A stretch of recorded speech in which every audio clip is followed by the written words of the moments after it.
It all started in a way that you'd least expect. My name's Olivia, and I was just another face in the corporate world, grinding away my days until Jack walked into my life. He was a client for the firm I worked at, and our first meeting was anything but ordinary. There was this spark, an instant click, something that made the air crackle with energy whenever we were in the same room. "Olivia, right? Heard you're the wizard with numbers around here," Jack said on the day we met, his voice laced with a grin that I could hear before I saw it. "Wizard might be stretching it, but I know my way around them," I replied, trying to keep my composure. Who was this guy, coming in and throwing words like wizard around? Our conversations quickly moved from strictly business to personal interests, dreams, and eventually, our views on life. It was like finding a piece of myself that I didn't know was missing. Jack was charming, not just in a smooth talker kind of way, but genuinely caring. He listened, really listened, and that was rare. We started seeing each other outside of work, and each date felt like we were peeling back layers, revealing more and more of ourselves. It was exhilarating and terrifying all at once. "I can't believe you actually enjoy pineapple on pizza," I teased during one of our dinner dates. "Hey, don't knock it till you try it. It's the perfect combo of sweet and savory," Jack defended, his eyes lighting up with the kind of passion people reserve for sports teams or favorite bands. "That sounds like something only a madman would say," I shot back, laughter bubbling up from the pit of my stomach. Jack's laugh joined mine, filling the space around us with warmth. Those moments felt like we were in our little world, far away from the prying eyes and expectations of reality. 6 months flew by in a blur of shared smiles, whispered secrets, and dreams laid bare. Then, almost impulsively, Jack proposed. It was messy, unplanned, and in the middle of our favorite dive bar. No grand gestures or hidden photographers, just raw emotion.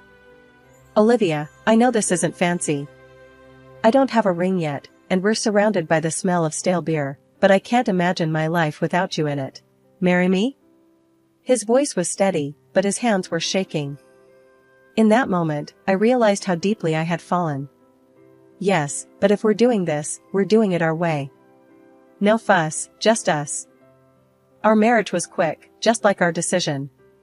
We didn't need a big wedding. All that mattered was the promise we made to each other. We moved into Jack's place, a cozy little house that suddenly felt like home because we were together. Life with Jack was like living in a bubble, perfect and undisturbed, until Linda, his mom, decided it was her mission to burst it. Living next door, she had this uncanny timing of showing up right when we least expected or wanted her to. One lazy Sunday afternoon, as Jack and I were lounging on the couch, there was a knock on the door. Before we could even pretend we weren't home, Linda barged in like a hurricane on a mission. "Olivia, darling, how are you?" she bellowed, her voice carrying that peculiar mix of concern and accusation. "I'm good, Linda.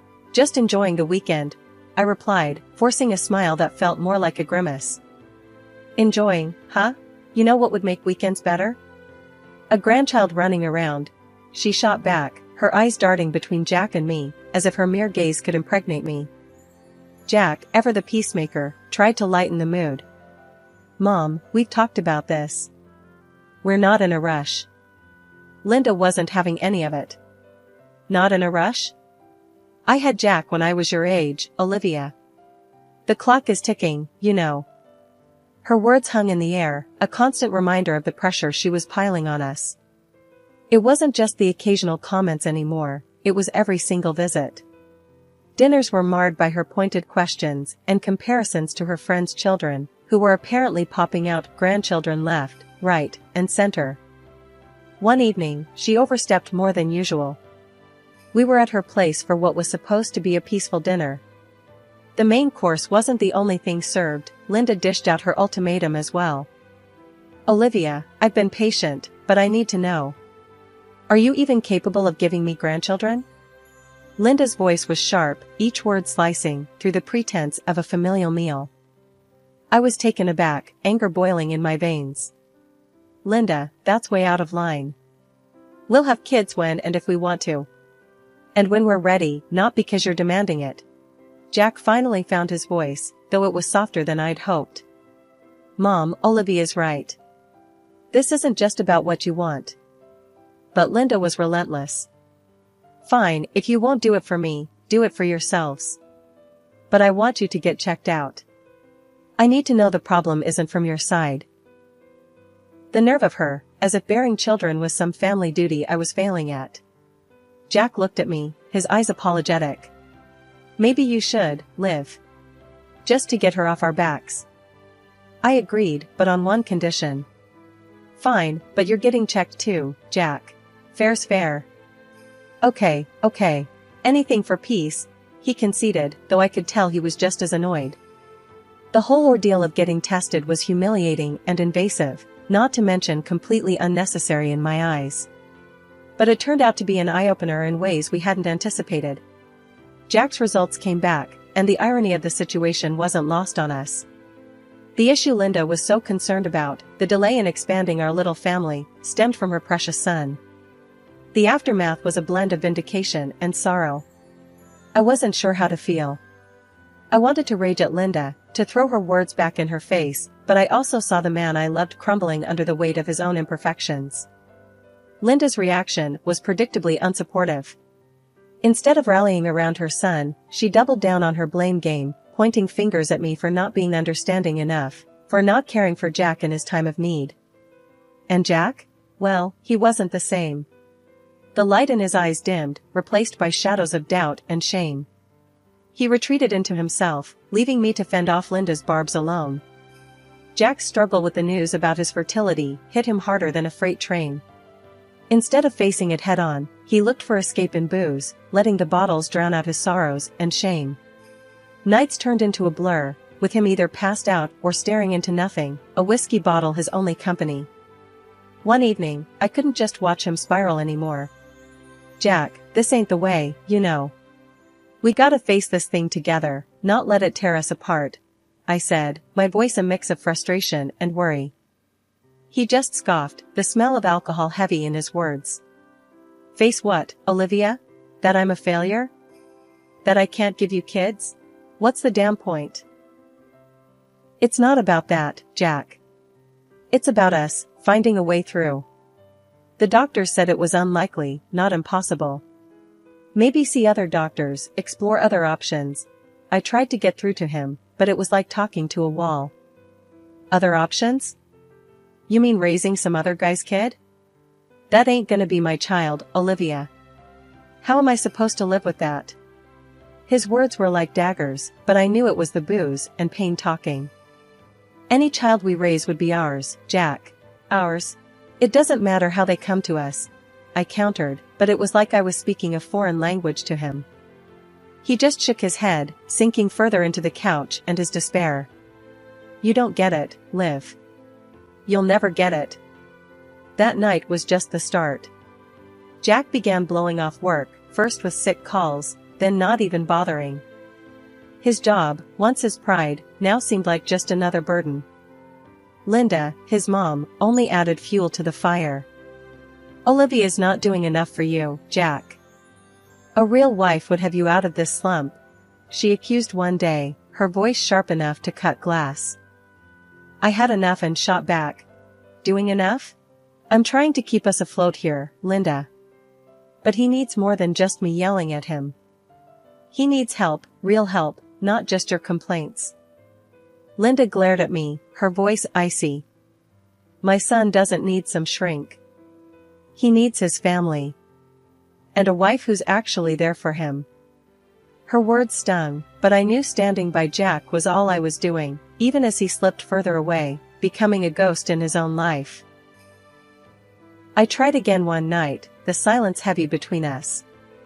Jack, we can't go on like this. I can't watch you tear yourself apart. I love you, damn it. For a moment, there was a glimmer of the old Jack in his eyes. I don't know how to stop this, Liv. I'm lost. It was a crack in his armor, but promises made in desperation are fragile. And as time went on, the depth of Jack's descent became painfully clear. The last straw was his job. They fired him for showing up drunk, if he showed up at all. After that, he just lay on the couch all day, a shell of the man I married. Whenever I tried to reach out, to pull him back, he'd just head to Linda's, seeking refuge in the one place that never seemed to help. Days blurred into each other, each one a repeat of the last, Jack on the couch, lost in his own misery, and me, juggling 2 jobs just to keep us afloat. It felt like we were stuck in a never-ending storm, with no way out. But then, something changed. It was a regular Thursday evening when I found out. I'd been feeling off for a while, sick in the mornings, and just not myself. On a whim, I picked up a pregnancy test. I remember standing in our cramped bathroom, waiting for the result, my heart hammering in my chest. When the positive sign showed up, I couldn't believe it. I was pregnant. I remember the moment I decided to tell Jack. He was on the couch, staring off into nothing, a half-empty bottle of beer in his hand. My heart was hammering in my chest, but I had this crazy hope that maybe, just maybe, this news would snap him out of whatever hole he'd fallen into. "Jack, I have something to tell you. I'm pregnant," I said, the words feeling both heavy and light at the same time. Jack's reaction was nothing like I'd hoped. He looked at me like I'd slapped him. "Pregnant? How the hell is that possible? You know what the doctor said about me." I tried to keep my voice steady, to explain the situation calmly. "Jack, the doctor said it was unlikely, not impossible. This baby is ours." But Jack wasn't having any of it. He got up, his anger palpable. "Ours? Don't give me that crap, Olivia. You've been cheating on me, haven't you? That's the only way this makes sense." Before I could even process what he was saying, Linda barged in, her timing as impeccable as ever. "What's all this shouting about?" she demanded. Jack was quick to fill her in, his words twisted by bitterness. "Olivia's pregnant. Claims it's mine, but we both know that's a lie." Linda turned on me, her eyes flashing with accusation. "You ungrateful little. After everything we've done for you, you go and betray my son like this?" I couldn't believe what I was hearing. Betray him? "Linda, I've been here, trying to make things work, even when Jack gave up. This baby is his, whether you like it or not." The argument spiraled from there, with both of them hurling accusations and demands. Linda, in her infinite wisdom, decided I should leave. "Get out of this house, Olivia. We don't need a liar and a cheat under this roof." I was so tired of the fighting, the accusations, the endless cycle of despair. So, I agreed. "Fine. I'll go. But not for you. For this baby, who deserves better than this mess." Jack didn't stop me. He didn't say a word as I walked out the door, my heart heavy, but my resolve strong. This baby was my glimmer of hope, and I was going to do everything in my power to protect it, to give it the life it deserved. Away from all the chaos, away from a love that had turned so toxic it was unrecognizable. Starting over wasn't easy, not by a long shot. There I was, pregnant, alone, and frankly, a bit scared. But there was this fire in me, too, a determination to make things right for the little one growing inside me. I moved into a small, cozy apartment. It wasn't much, but it was ours, mine and the baby's. I picked up extra shifts at work, anything to make sure we'd have what we needed. Nights were the hardest, though. It was just me and my thoughts, and sometimes, the silence was too loud. One evening, after a long day at work, I sat on the worn-out sofa, rubbing my belly, talking to the baby. "It's just you and me, kiddo. But we're gonna make it, you'll see. I'm gonna make sure of it." That's when the phone rang. It was my sister, Lucy. She'd been my rock through all of this. "Hey, Liv. How are you holding up?" Lucy's voice was always a balm, soothing and warm. "We're hanging in there. Some days are better than others," I admitted, not wanting to worry her too much. "Listen, Liv, you're not alone in this. Remember that. If you need anything, a break, someone to talk to, or just a night off from cooking, you call me, okay?" Her words meant the world to me. "Thanks, Luce. I really appreciate it. We talked a bit more about nothing in particular. Lucy always had a way of making me laugh, even when I felt like crying. After hanging up, I felt a little lighter, a bit more ready to face the world. As the weeks turned into months, I got to know every inch of that little apartment. I decorated a corner for the baby, putting together a makeshift nursery. It wasn't much, but it was filled with love. As my due date approached, I felt a mix of excitement and nerves. I was about to meet my baby, to start this new chapter for Real. And even though I was doing it on my own, I knew we'd be okay. Life as a single mom had its set of challenges, but me and my little boy, Max, we were doing all right. He was growing up fast, all smiles and curiosity, making all the tough times worth it. Then, one day, life decided to throw us another curveball. I was at the park with Max, pushing him on the swings, when I ran into a face from the past, Tina, an old friend of Jack's. Her expression was a mix of surprise and something else, maybe pity, when she saw us. "Olivia? Wow, it's been ages. How are you holding up?" Her voice was cautious, like she was walking on eggshells. "We're managing, thanks.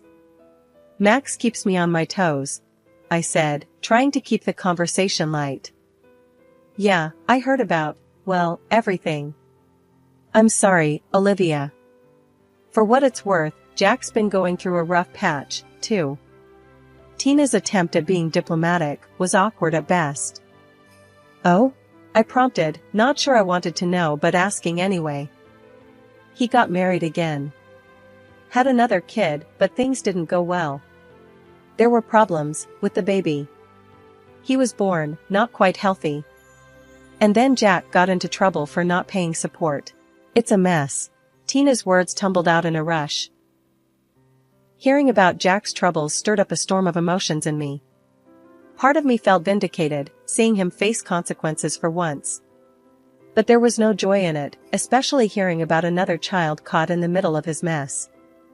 "Life has a way of catching up with you, I guess," I said, my voice neutral. Tina nodded, awkwardly shifting from one foot to the other. "Yeah, it does. Look, Olivia, I know it's none of my business, but, are you all right? After everything?" I looked at Max, who was laughing, urging me to push him higher on the swings. "We're more than all right, Tina. We've moved on. And we're happy, really happy." That night, as I tucked Max into bed, I thought about Jack and his other child. My heart ached for that little one, caught in a situation they didn't choose. I whispered a silent prayer for them, hoping they'd find some peace amidst the chaos. Life with Max was a whirlwind of school runs, soccer games, and endless questions. He was my little man, growing up too fast, and I was doing my best to keep up.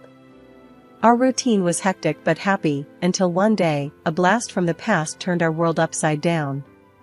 It was just another day, me and Max doing our usual grocery run, when out of nowhere, Linda, my ex-mother-in-law, shows up. It was like bumping into a ghost from a past life I'd worked hard to forget. As soon as she saw us, her eyes lit up, especially when they landed on Max. Without a second thought, she swooped in, trying to hug him. Max, who's not used to strangers, especially not her, hid behind me. "Olivia, let me see my grandson. He looks so healthy, not like the other one," Linda said, a twisted sort of pride in her voice that made my skin crawl. "Back off, Linda. You've got no right to come here and make demands. Especially talking like that about a sick child. It's disgusting," I snapped, putting myself between her and Max. She huffed, her face all twisted up in anger. "You can't keep me from him, Olivia. He's my grandson too. I have rights." "Yeah? Well, it's funny you suddenly remember you've got a grandson now. And as for rights, you lost those the minute you sided with Jack, calling me every name under the sun. Forget it. You're not coming anywhere near Max." I shot back, every word laced with years of pent-up frustration. We left her standing there, fuming. But it didn't end at the store. Later that day, she called, her voice all sweet and poisonous at the same time. "Olivia, you're making a mistake. I'll sue if I have to. I want to see my grandson," Linda threatened, thinking she could bully me into submission. I held the phone away from my ear for a moment, taking a deep breath to steady myself. "You really want to go down that road, Linda? Because if we end up in court, I'll make sure everyone knows the kind of person you really are. How you treated me, how you talk about your other grandchild. You think a judge will look kindly on that?"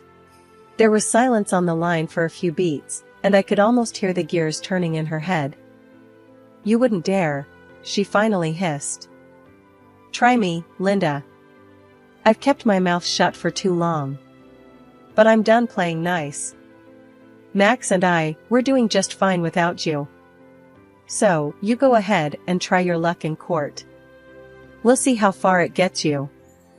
After a moment, she hung up, and that was the last I heard from her. I wasn't sure if she believed I'd follow through or if the thought of her dirty laundry being aired in public was too much for her. Either way, Max and I were left in peace. As I tucked him into bed that night, I thought about how far we'd come and how much we'd overcome. "Everything's gonna be alright, buddy," I whispered, more to myself than to him. That night, I realized no matter what came our way, we'd face it together, just like we always had. And no one, not even Linda with her threats and bitterness, could take that away from us. Life after Linda's threat had been strangely peaceful. I'd braced for a storm that never came, and in its absence, Max and I found our rhythm again. That peace was shattered when Jack showed up out of the blue. It had been years since I last saw him, and here he was, standing at my door, looking worn and tired. "Olivia, can we talk?" Jack's voice was low, hesitant. I hesitated, my hand on the door, ready to close it on him and this part of my past. "Talk? After all this time, you just show up and want to talk?" I know I've got no right to ask anything of you. But I've been through a lot, and I've changed, Olivia. I need help," he said, a hint of desperation creeping into his voice. "Changed? You think saying you've changed is enough? You walked away, Jack. You chose that path, not me. Max and we'd built a life without you. Why should I let you back into it?" Jack looked down, unable to meet my gaze. "I'm not asking to come back like nothing happened. I don't know where else to go." I looked at him, really looked at him, and saw the shell of the man I once loved. It would have been easy to feel pity, to open the door and let him back in. But life had taught me better. "Jack, you need to understand something. It's not just about me anymore. There's Max to think about. And I won't let anyone hurt him or disrupt the life we have. You say you've changed, but I can't just take your word for it. You need to prove it, not for me, but for yourself." Jack nodded, a semblance of understanding dawning in his eyes. "I get it, Olivia. I really do. I'll try to do better. That's all anyone can ask, Jack. But for now, you need to leave. Max and I have a life, a good one. And I'm not ready to risk that." He took a step back, finally lifting his eyes to meet mine. "I understand. Take care of Max, Olivia. He deserves the best." "I will, Jack. I always have." Closing the door on Jack was like closing a chapter of my life I never thought I'd revisit.